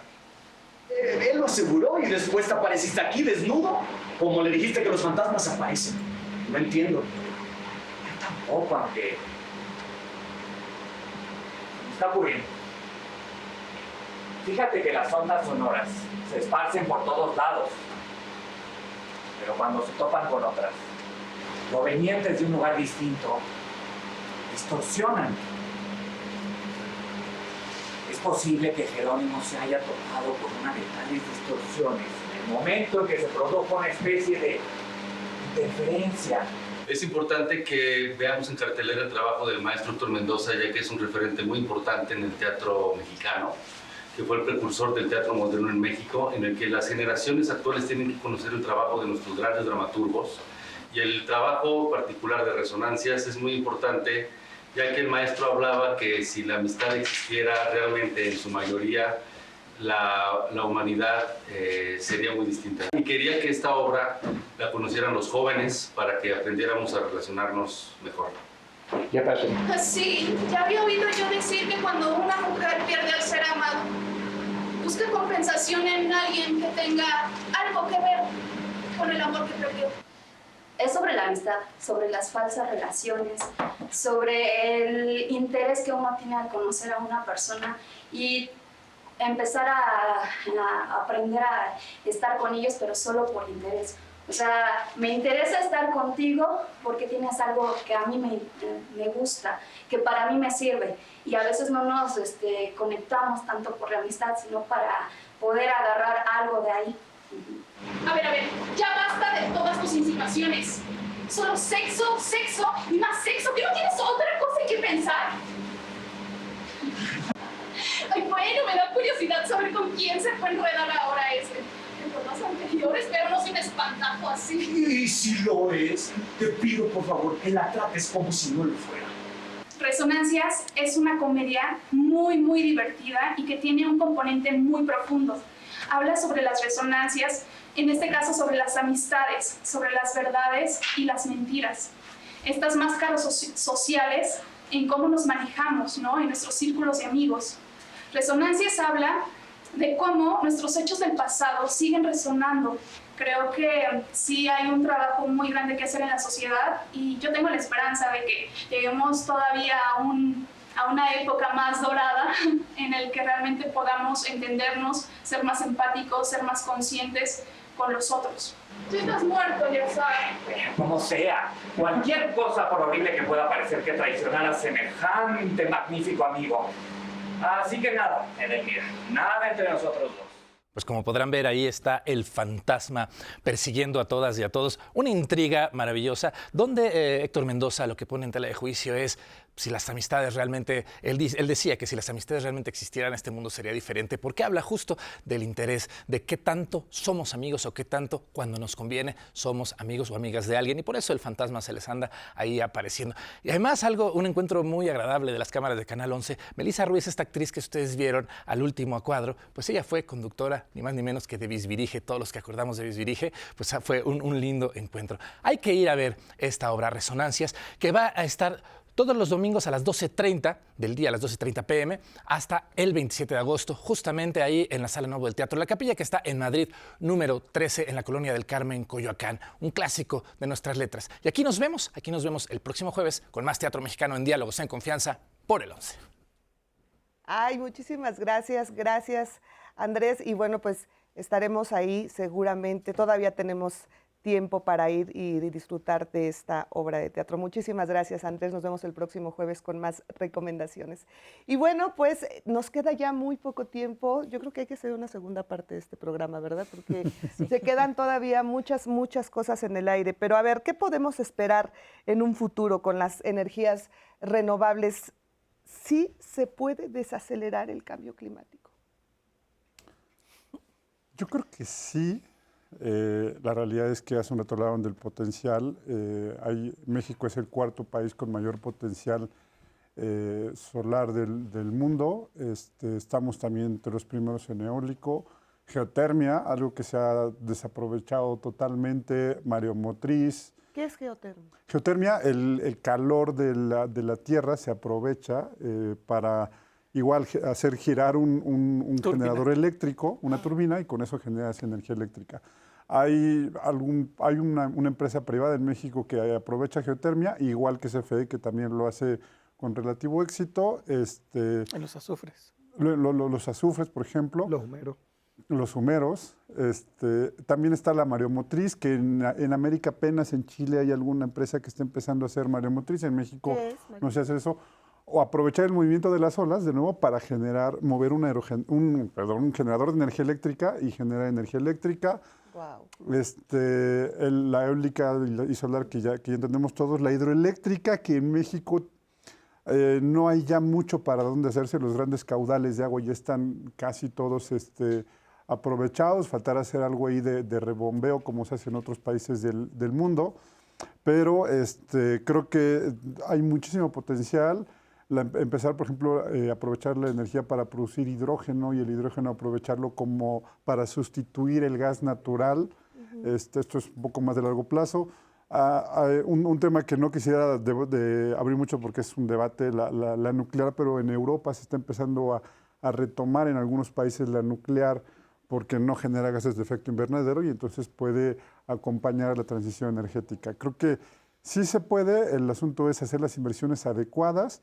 Si a mí me dicen del Plan Sonora, yo insisto en que es una buena noticia que estemos ya viendo hacia las renovables. No es la mejor forma de hacerlo desde mi punto de vista. Está lejos de los centros de consumo. Los parques van a tener problemas con la transmisión y van a tener costos muy bajos más bien va a tener precios de energía muy, muy bajos para tener costos tan altos que no van a ser rentable el proyecto en el corto y mediano plazo. Pero fuera de eso, creo que podemos empezar a pensar que México tiene todo el potencial para ser un país que camine rapidísimo en la transición energética, y ya hemos dado ejemplos de cómo México hace las cosas bien con el Acuerdo de Montreal. Ahora, ¿por qué no con París, no? Así es. Pues bueno, nos quedan 3 minutos. Yo les quiero agradecer de verdad a los 3. Muchas gracias a los 3 doctores por estar aquí. Gracias. Y quisiera comenzar contigo, Mario, en unos segundos. ¿Con qué nos quedamos? ¿Cuál sería tu conclusión? Pues hay que impulsar la transición energética. México tiene potencial en casi todas las energías renovables y seguimos dependiendo de los hidrocarburos. El petróleo tiene un valor agregado muy grande, o sea, la silla donde estamos sentados, la ropa, todo esto es petróleo. ¿Por qué usarlo para quemarlo? ¿Por qué no utilizarlo para otro tipo de cosas, no? Entonces, se requiere una visión, y una visión que además requiere educación, porque sí implica un cambio de paradigma, de pasar de grandes centrales que producían toda la energía a un sistema descentralizado donde pequeñas centrales se van interconectando a la red, y eso implica retos, o sea, no problemas, implica retos y oportunidades que se requiere preparación y educación para eso. Así es. Muchísimas gracias por estar aquí, Mario. Víctor, ¿cuál sería tu conclusión? ¿Con qué nos vamos? Pues necesitamos certeza jurídica, necesitamos asegurarle a quien viene o a quien decide invertir su dinero en México, se le van a respetar las reglas, vamos a tener un despacho económico adecuado, vamos a tener respeto a las reglas, y con eso México no solamente puede transitar en la transición energética, valga la redundancia, sino además ser de verdad una potencia en materia energética y aprovechar condiciones como el nearshoring y volvernos tener un crecimiento muy, muy importante sin tener que afectar tanto el ambiente y al contrario ayudando al ambiente, ¿no? Muy bien. Gracias por estar aquí. Muchísimas gracias por la invitación. Adelante, por favor. Bueno, pues imagínense que Francia en 1965 ya producía la electricidad que ocupamos el día de hoy en México. Eso es un reto bastante fuerte y necesitamos conocer mucho de la historia, la educación sin duda. Necesitamos invertir en serio y en serie y generar puntos de desarrollo en las comunidades para preparar a las personas que ya están más que adaptadas a los ambientes, porque pues si bien existen muchas oportunidades, mucha gente no va a tener la facilidad de adaptarse a esas condiciones climáticas. Entonces, entender el cambio climático y trabajar en armonía es lo que nos conviene hacer ahora. Trabajar en equipo. En equipo, sí. Muchísimas gracias por estar aquí a los tres. Gracias también a ustedes por acompañarnos. Gracias, Diana Laura. Muchas gracias, Leti, y muchas gracias a todas las personas que participaron, que todos los comentarios hicieron que este diálogo estuviera muy interesante el día de hoy, la verdad. Así es, gracias. Hasta la próxima. Muchísimas gracias.